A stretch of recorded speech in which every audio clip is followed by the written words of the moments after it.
Les arts martiaux occupent une place particulière dans mon parcours. À première vue, ils peuvent sembler éloignés du coaching, de la formation ou de la thérapie. On pense souvent à des techniques de combat ou à une discipline physique exigeante. Pourtant, lorsqu'on les pratique réellement, on découvre qu'ils sont bien plus que cela. Ce sont de véritables voies de transformation personnelle. Si j'en parle ici, c'est parce que les arts martiaux sont une passion profonde. Mais ils sont aussi un formidable laboratoire pour comprendre l'être humain. Ils permettent d'explorer, de manière concrète et corporelle, des notions que l'on retrouve aussi dans le coaching ou dans la psychanalyse, comme la présence, la gestion des émotions, la relation à la peur, la posture intérieure, ou encore la manière de gérer les conflits. La grande particularité des arts martiaux, c'est qu'ils passent par le corps. On ne peut pas simplement comprendre une idée avec l'intellect. Il faut la ressentir, l'expérimenter et l'incarner. Cette dimension transforme profondément l'apprentissage. Dans un dojo, beaucoup de choses deviennent visibles. Les résistances, les tensions, les réflexes de défense, ou la difficulté à lâcher prise. Ce sont exactement les mêmes dynamiques que celles que l'on retrouve dans la vie quotidienne. Les arts martiaux apportent aussi une philosophie. Dans beaucoup de traditions asiatiques, le but n'est pas de vaincre l'autre, mais de transformer une relation de confrontation en relation d'harmonie.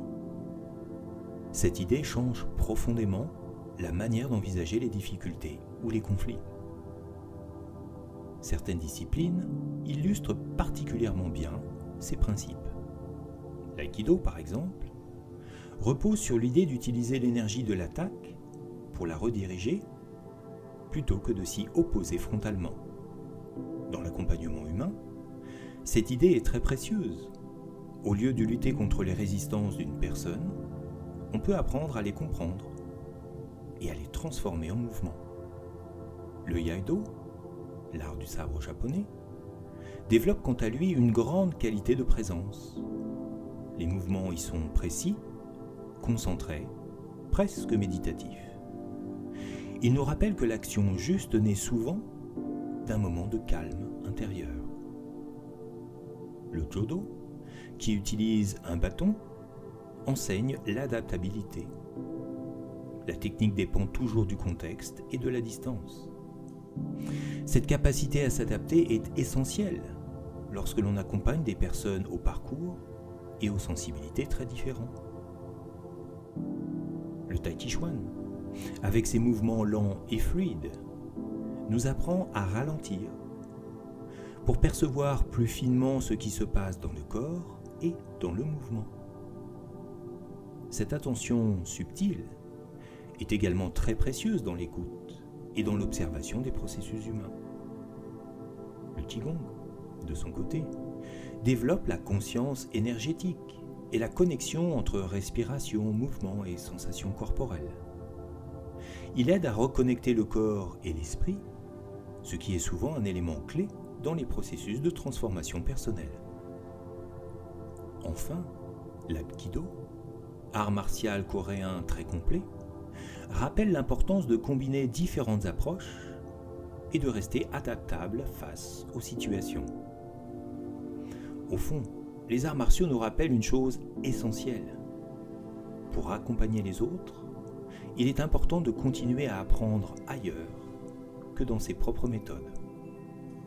En effet, lorsque l'on pratique uniquement le coaching, la thérapie ou le développement personnel, on peut finir par rester enfermé dans des modèles intellectuels. Les arts martiaux ouvrent une autre perspective. Ils permettent d'explorer le mouvement, l'énergie, la relation et la présence d'une manière très concrète. Ils nous apprennent aussi l'humilité. Dans un dojo, on reste toujours un élève, toujours en train d'affiner un geste, une posture ou une compréhension. Cette attitude nourrit profondément la qualité d'accompagnement.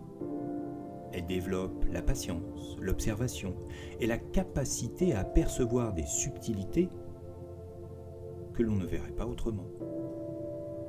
C'est pour cela que les arts martiaux ne sont pas seulement une passion personnelle. Ils constituent une source d'inspiration permanente pour enrichir ma manière de travailler avec l'humain. Ils nous rappellent finalement que l'apprentissage est un chemin vivant qui se nourrit de rencontres entre différentes disciplines, différentes expériences et différentes façons d'habiter le monde. Si ce sujet vous intéresse, découvrez mon article sur bertrel.com. D'avance, bonne lecture et à bientôt.